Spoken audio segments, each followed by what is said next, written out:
silent.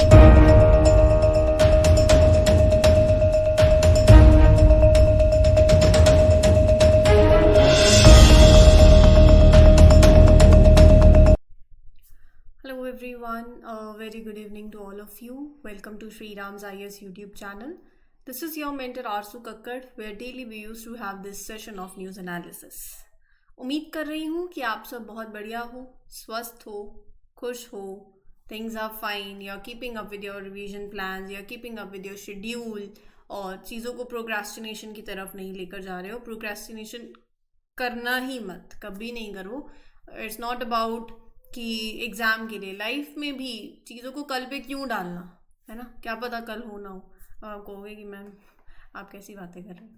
Basically बात यही है कि प्रेजेंट में ही रहना चाहिए, आज में जियो, अपनी प्रिपरेशन को भी आज में रखो, कल पे कुछ भी मत डालो. जो है आज ये इसी मोमेंट में है. तो अगर 4 बजे सेशन है, 4 बजे देखा, कोई 6 बजे लेक्चर है, वो 6 बजे अगर आपको कुछ अपना पढ़ना है तो वो उस टाइम पे उस स्लॉट पे ख़त्म करो. ये नहीं कि चलो वो कल के 6 बजे कर लेंगे, ऐसा कुछ भी मत किया करो. ठीक है, ओके. सो शुरू करते हैं फिर आज का lecture. These are the articles that we have to cover. Guys please इन सेशंस को शेयर ज़रूर करो विद योर फ्रेंड्स. अगर आपको सेशंस अच्छे लग रहे हैं तो अपने आप को रोको मत, रिस्ट्रिक्ट मत करो, शेयर ज़रूर करो. Do let others know about this session so that we have extended family. And session अच्छा लगता है तो mark your attendance also by liking the lecture. Comment section में फीडबैक देना बिल्कुल मत भूलें, बहुत इंपॉर्टेंट है वो मेरे लिए. ओके, सो अब ये जो आर्टिकल्स हमें आज के कवर करने हैं, मैं इसके बारे में आपसे डिस्कस कर लेती हूँ. तो पहली तो एक एक्सरसाइज है जो आप देख पा रहे हो, एक्सरसाइज मिलन. तो ये कैसी एक्सरसाइज है, कौन कंडक्ट करता है, कहाँ होती है, एवरीथिंग अबाउट इट जो आपके प्रीलिम्स के लिए इम्पॉर्टेंट है. ठीक है. देन यू हैव सोलाबट्टी वाइल्ड लाइफ सेंचुरी, प्रीलिम्स के लिए इंपॉर्टेंट है. ये भी कहाँ पर है ये सेंचुरी, क्लाइमेट, वेजिटेशन, फ्लोरा, फना, एवरीथिंग. कोई रिवर एसोसिएटेड, कोई हिल्स आसपास हैं, तो वो सब चीज़ें आपका होमवर्क आपको पता ही है, मैप में प्रैक्टिस करना है. Then you have world AIDS day. AIDS कैसे होता है, क्या ट्रांसमिशन है, क्या ट्रीटमेंट है, और वर्ल्ड एड्स डे कब होता है, क्या इसकी थीम है, क्या इसका पर्पस है, HIV. तो ये सारी बातें हम डिस्कस करेंगे इस पर्टिकुलर आर्टिकल में, प्रीलिम्स के पॉइंट ऑफ व्यू से इम्पॉर्टेंट है. देन यू हैव प्रधानमंत्री गरीब कल्याण अन्न योजना, GS paper 2, government policies and interventions. Mains के पर्सपेक्टिव से भी इम्पॉर्टेंट है. You can write it in your answer. वो ऐसे नहीं पूछेंगे वो कि प्रधानमंत्री गरीब कल्याण अन्न योजना के बारे में बताओ, बट जो इसका असेंस है, जो इसका ऑब्जेक्टिव है, इसके इस स्कीम के होने से सरकार के पीछे की मंशा क्या है, वो आपको पता होना चाहिए. वो चीज़ आपके मेंस में आंसर राइटिंग में काम आती है. तब आप इसको कोट कर सकते हो कि देखो भैया ये भी एक स्कीम है जो इस पर्टिकुलर ऑब्जेक्टिव के साथ बनाई गई थी, और जिस डिमांड जो क्वेश्चन की हो तो वहाँ देखो कि क्या ये सूट कर रही है. तो ये अगर आपको लिंक बनना आता है, वो कनेक्टिविटी आती है, डेली अपना एक मेंस का आंसर लिख रहे हो, तो ये चीज़ें फिर आपके लिए बहुत आसान हो जाएंगी. और ये चीज़ें आपको खुद समझ आएगा कि कैसे आपके आंसर की वैल्यू को और ज़्यादा एनहांस करती है. ठीक है. तो ये प्रीलिम्स के लिए भी इक्वली इंपॉर्टेंट होती है, मेंस के लिए भी. कोई भी तैयारी ऐसी नहीं है कि ये प्रीलिम्स का रास्ता है, ये मेंस का रास्ता है, ऐसे बढ़ना है, नहीं. एक इंटीग्रेटेड अप्रोच है, पैरेलल चलती है, साथ साथ चलती है. ठीक है.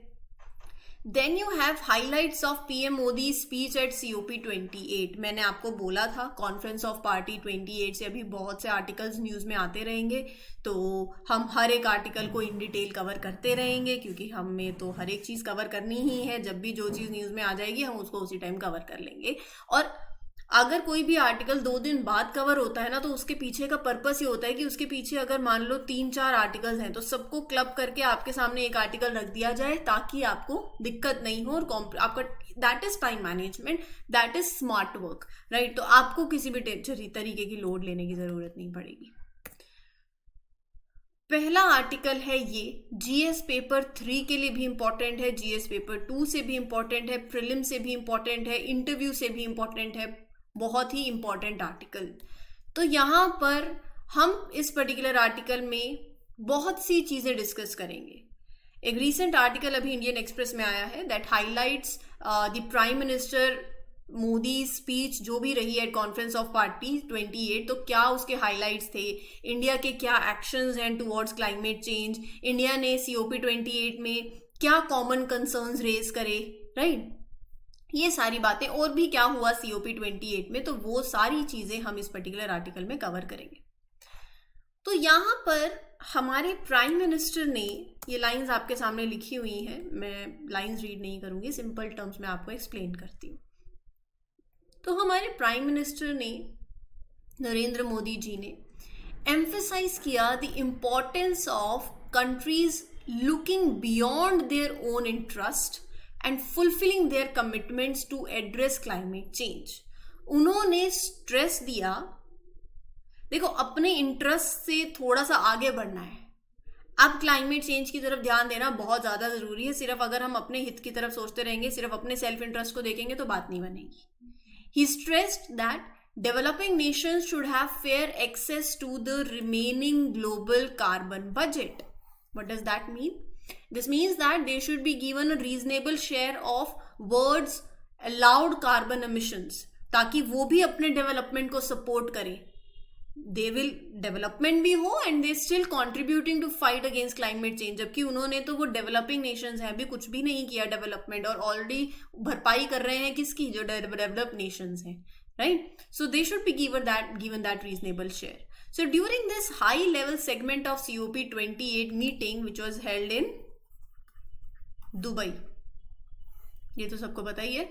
So the prime minister suggested that India could host 2028 climate change conference, that is COP 33, कि हम COP 33 होस्ट करें।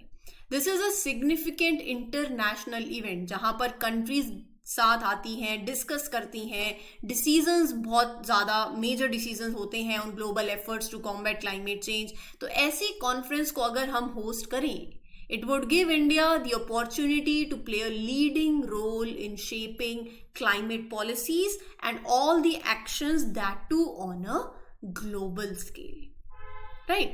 तो यहाँ पर प्राइम मिनिस्टर के जो हाइलाइट्स रहे हैं स्पीच में COP 28 के, उससे पहले हम ना थोड़ा सा ये जान लेते हैं, इफ यू कुड राइट, आप साथ साथ लिखते जाओ कि मैं आपको बता रही हूं कि इंडिया के क्या एक्शंस रहे हैं टुवर्ड्स क्लाइमेट चेंज, ये भी हमें थोड़ा सा पता होना चाहिए, राइट। पहला तो इंडिया ने COP 8 होस्ट करी थी। India hosted this climate change conference COP 8 इन 2002 में करी थी। अभी जो भी रिसेंट एडिशंस के हिसाब से कंपेयर करें तो this conference was smaller obviously as compared to, but it marked India's early engagement in the global climate discussions. Time से हम पहले पहुंच गए थे, शुरू मतलब होता है ना, बाद में NCERTs खोली, बाद में अपने बेसिक्स को क्या स्ट्रॉन्ग करोगे, तो टाइमली अर्ली एंगेजमेंट आपने कर ली। जब आपको पता चल जाता है शुरू से कि हाँ यही मेरा गोल है, तो बस वही बात है, अर्ली एंगेजमेंट UPSC में भी ये काम करती है। तो अनलाइक अगर मैं आपको क्लाइमेट कमिटमेंट्स की बात करूं, पहला तो ये इंडिया की अर्ली एंगेजमेंट, यहाँ पर EE लिख देते, early engagement.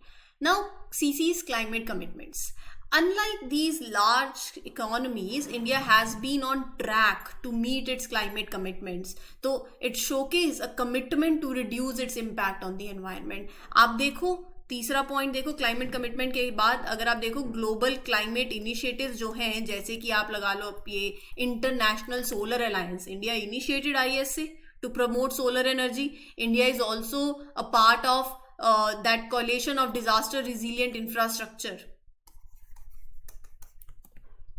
India is part of the efforts to build infrastructure that can withstand this natural disasters, that is contributing to climate resilience. उसके बाद यो लाइफ कैंपेन,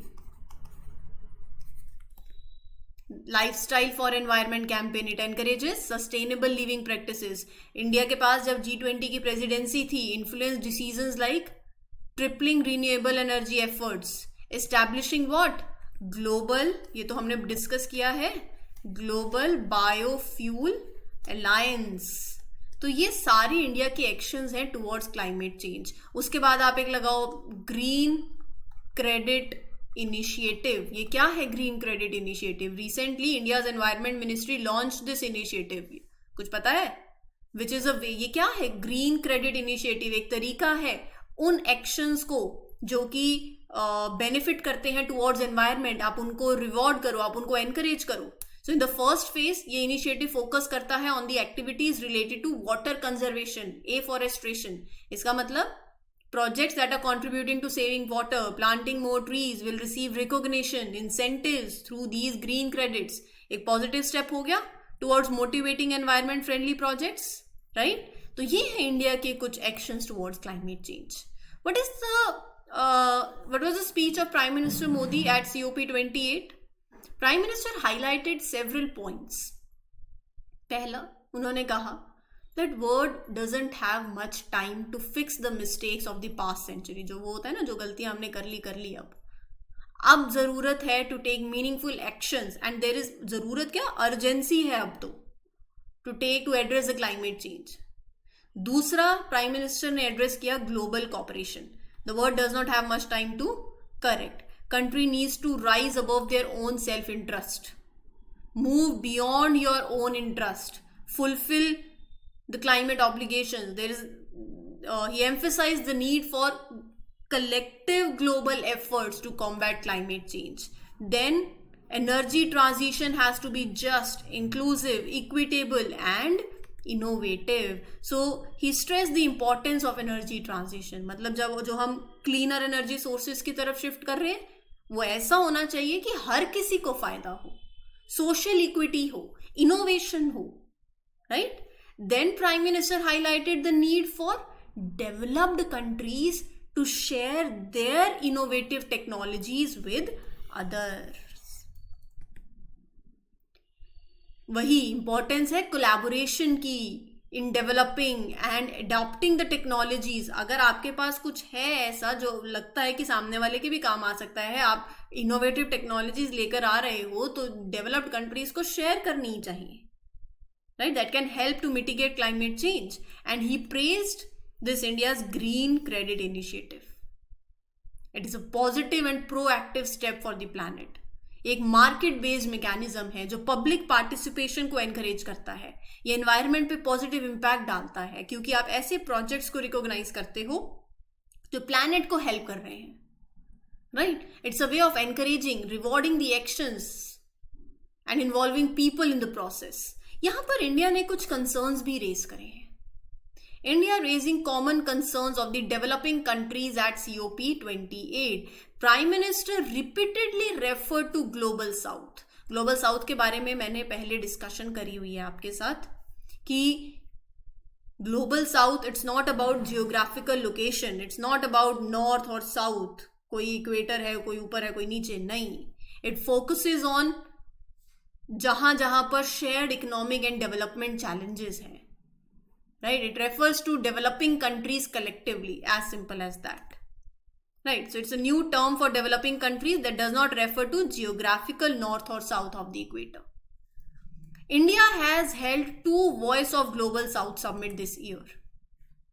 देखो, developing countries including India have been calling for more support in terms of climate change, technology. Despite contributing minimally to the cause of climate change, ये countries सबसे ज़्यादा effect हो रही हैं by the negative impacts. तो India has taken a leadership role by organizing 2 Voice of Global South Summit this year. गोल क्या है? सारी डेवलपिंग नेशंस को इकट्ठे लेकर आना, उनके कंसर्न्स को एम्पलीफाई करना, स्ट्रेंथन करना, आवाज देना, मतलब एक कलेक्टिव वॉइस सामने रखना ऑन द ग्लोबल स्टेज.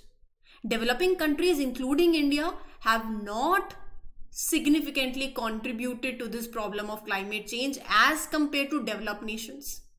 लेकिन they are experiencing the worst consequences, extreme weather events, rising sea levels. Right? Resources constraint होने के बावजूद global south की countries, they have committed to take actions to address climate change. लेकिन they need financial support. They need access to advanced technologies ताकि वो अपने measures को effectively क्या कर सके,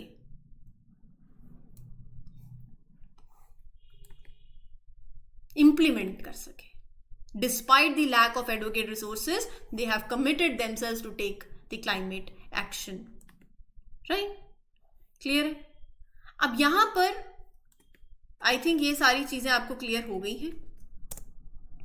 Issues of climate finance and climate budget raised at COP28. इसके बारे में भी थोड़ी सी डिस्कशन कर लेते हैं. फाइनेंशियल एस्पेक्ट को लेके वहां पर क्या डिस्कशन हुई है. देखो, G20 मीटिंग के टाइम पे ये एक्नॉलेज कर लिया गया था कि 2030 तक अगर क्लाइमेट चेंज के प्रोजेक्ट्स को एड्रेस करना है, इसको एड्रेस करना है क्लाइमेट चेंज को, तो we require trillions of dollar in climate finance. पैसा बहुत जरूरी है for supporting the projects, initiatives. Right? It's not just about कि आपके पास एक लार्ज सम ऑफ मनी है. ये भी बहुत ज्यादा जरूरी है कि वो climate finance is accessible, it is affordable, specially for the countries in global south.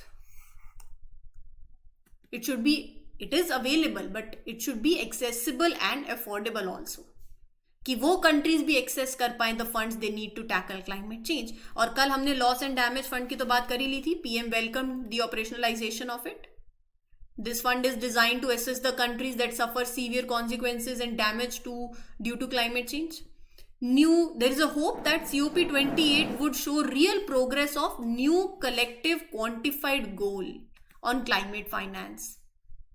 Right? COP28 will make progress on establishing new target for climate finance, replacing that previous goal of $100 billion per year from 2025 onwards. A new target, sorry. ठीक है? In place of this $100 billion per year. New goal is a part of these global efforts also. Green Climate Fund, Adaptation Fund, ये सारे important financial mechanisms हैं for climate change. Affordable finance from development banks, ये सब hope है. They should assure that they would provide affordable finance. Right? So, developed countries are encourage कि carbon footprint को reduce करे by 2050. ये सारे steps लेने की बहुत ज्यादा जरूरी है. पीएम ऑल्सो स्ट्रेस कि जो डेवलपिंग कंट्रीज हैं they must get to utilize an appropriate share in the fast depleting carbon budget. Sorted है. बहुत इंपॉर्टेंट आर्टिकल है. मैंने सारी बातें आपके साथ कवर कर दी हैं, और भी अगर कुछ भी इसमें नया ऐड होगा तो हम इसको कवर करते रहेंगे साथ साथ. ठीक है, चलिए आगे चलते हैं अगले आर्टिकल के ऊपर. दैट इज योर प्रधानमंत्री गरीब कल्याण अन्न योजना. सरकार ने एक्सटेंड कर दी है ये स्कीम फॉर अनदर 5 years, अगले और 5 साल के लिए. कोविड-19 पैंडेमिक के टाइम पे 2020 में ये स्कीम लाई गई थी. It was launched by the Indian government in April 2020 as a response to COVID-19 pandemic. It is designed to provide financial assistance. किसको? To economically weaker sections affected by pandemic. तो इसके अंदर क्या होता था? 5 kg of free food grains were distributed हर महीने, along with some cash transfer to the women and elderly individuals. तो ये इंट्रोड्यूस हुई as a part of broader प्रधानमंत्री गरीब कल्याण पैकेज. ठीक है, तो the distribution of these free food grains and cash transfer is coordinated through public distribution system, ensuring an organized and effective delivery mechanism. 5 kg of free food grain every month. Right? तो यहां पर beneficiary कौन कौन है ये तो मैंने आपको बता ही दिया. एलिजिबिलिटी की बात करते हैं. देखो, बात ऐसी है, AAY Antyodaya Anna Yojana and priority households PHH categories will be eligible. देखो, AAY फैमिलीज मतलब वो households that are identified by states and UTs as per criteria that is set by the central government. जैसे typically they include the poorest families in terms of income and resources. PHH families मतलब priority households are identified by the state government, UT administration based on the criteria they develop, and it is likely to include the families जो कि economic challenges face कर रहे हैं. Specific criteria for AAY families. AAY families are to be identified and उसके अंदर specific criteria की बात करूँ, जैसे families जो कि headed हैं by widows, families headed by terminally ill persons, families headed by disabled persons, families headed by individuals जिनकी एज 60 साल से ज़्यादा है, who have no guaranteed means of financial support, social assistance, right? Clear है? सो प्रधानमंत्री गरीब कल्याण अन्न योजना is design to help specific group of people. अगर मैं इंडिविजुअल्स की बात करूं यहां पर, ये मैंने आपको बता दिया, राइट. अगर मैं इंडिविजुअल्स की बात करूं तो विडोज हो गए, टर्मिनली इल पर्सन हो गए, disabled person age 60 years above, single women, single man with no family, societal support, person with no assured means of subsistence, right? They do not have a guaranteed way of supporting themselves economically. For specific groups, वो उसमें कौन कौन आते हैं? Primitive tribal households, landless agricultural laborers, marginal farmers, rural artisans, slum dwellers, daily wage earners in the informal sector, right? And all the citizens who belong to the families जो कि categorized हैं as BPL. तो ये सारे इसके beneficiaries हैं. याद कर लोगे तो याद हो जाएंगे, कोई रॉकेट साइंस नहीं है, सिंपल है. हर साल 1 दिसंबर को वर्ल्ड एड्स डे होता है to raise awareness about HIV AIDS. World AIDS day is observed every year on 1st of December to spread awareness about HIV AIDS, right. The day serves as an opportunity to spread knowledge about it, to address the stigma associated with it, and to honor the memory of those who lost their lives to AIDS. जो भी ads में, HIV में जो भी advancement हो रही है in the treatment, in the ongoing research, so it's time to support it. 1988 में पहली बार वर्ल्ड एड्स डे ऑब्जर्व किया गया when WHO officially recognized it. उसके बाद से ये ग्लोबल इवेंट हो गया है to unite people worldwide in this fight against HIV AIDS. So the day emphasized the importance of educating people. जो भी इस डिसीज से स्टिग्मा जुड़ा हुआ है, promoting understanding, empathy for those who are affected, right? तो World AIDS Day encourages support for ongoing research and development of advanced treatments. Theme इस बार की let communities lead,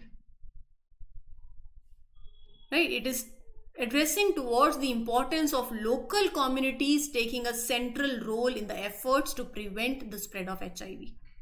ठीक है. सवाल ये भी आता है, what is HIV? AIDS, acquired immunodeficiency syndrome, AIDS की फुल फॉर्म. ये एक chronic and potentially life threatening condition है. HIV stands for human immunodeficiency virus. It is a virus that cause AIDS. ये बहुत इंपॉर्टेंट है, ध्यान में रखना. HIV virus cause AIDS. HIV attack करता है बॉडी की इम्यून सिस्टम को, make a person more vulnerable to other infections and diseases. अगर HIV ट्रीट नहीं हुआ, it can lead to ads.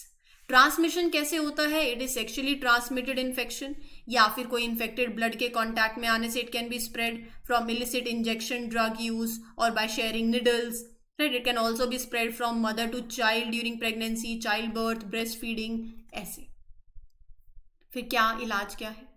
कोई क्योर, कोई मेडिसिन और ट्रीटमेंट कोई कंप्लीटली ऐसी हो that can get rid of HIV from the body नहीं है. So it's a condition that stage with the person. कोई क्योर नहीं है, कोई there is effective treatment that is called anti retroviral therapy, ART. तो ये HIV को eliminate नहीं करता है, but it helps to control the virus, right. So HIV treatment के फायदे यही हैं कि with proper medical care and consistent use of ART, people with HIV they can lead long and healthy lives, right. So ART involves taking a combination of medicines daily that helps to lower the viral load and boost the immune system. Right? Now Delhi High Court recently indicated it may stay an event proposed by the Forest Department inside the Asola Bhatti Wildlife Sanctuary. हमारे लिए important है prelims के लिए कि ये century कहाँ पर है. तो ये सेंचुरी के बारे में पढ़ लेते हैं. आपका होमवर्क आपको पता चल गया, मैप में प्रैक्टिस करना है. ये सेंचुरी सिचुएटेड है सर्दर्न दिल्ली रिज पे, which is a part of that Aravalli hill range, Delhi Haryana border पे. It covers an area of 32.71 square kilometer on the southern Delhi ridge of Aravali hill range on the Delhi Haryana border. ठीक है. It extends across southern Delhi. कुछ northern parts हैं, Faridabad, Gurgaon, Gurugram district in Haryana, वहां पर. So it plays a role in Sariska Delhi Wildlife Corridor connecting Sariska Tiger Reserve in Rajasthan to Delhi Ridge. तो ये उसका location है पूरा, एक बार मैप में जरूर देख लेना, ठीक है। वेजिटेशन की बात करूं तो यहाँ पर देखो क्लाइमेट तो ऐसा है ना कि आप खुद सोचो, कोई कोस्टल एरिया तो है नहीं, तो ज्योग्राफी पढ़ी होगी, या तो सर्दी तो बहुत सर्दी, गर्मी तो बहुत गर्मी। तो vegetation falls under the northern tropical thorn forest type. The native plants exhibit xerophytic adaptations such as thorny appendages, wax coated, right? तो यहाँ पर क्लाइमेट देखो, it is influenced by remote inland positions, extreme summer with great winter cold. तो flora में it consists of Prosopis juliflora as the dominant exotic species. यहाँ से UPSC ने इस particular species से सवाल पूछा हुआ है, prelims में आया है.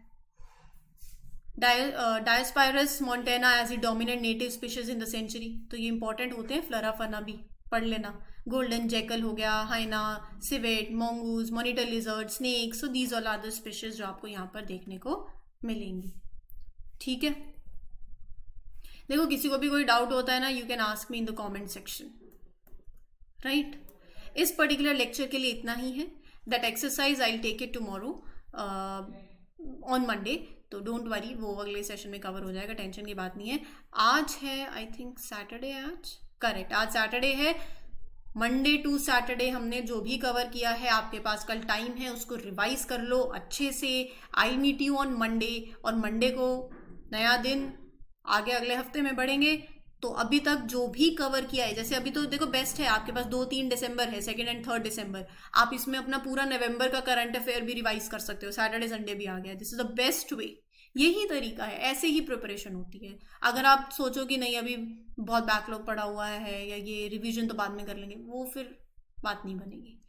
तो चाहो तो ये भी कर सकते हो, नवंबर के पूरे मंथ के करंट अफेयर्स अभी रिवाइज कर लेना इन दिनों में, और जो भी हमने लास्ट वीक में कवर किया है वो भी नवंबर लास्ट डेज आ ही जाते हैं उसके, right. So this way you can utilize your Sunday and the remaining Saturday. This is your mentor Arzu Kakkar signing off for this session. We'll meet you on Monday with other important articles. Till then, take care, good luck, good wishes, happy learning, all the best. Thank you.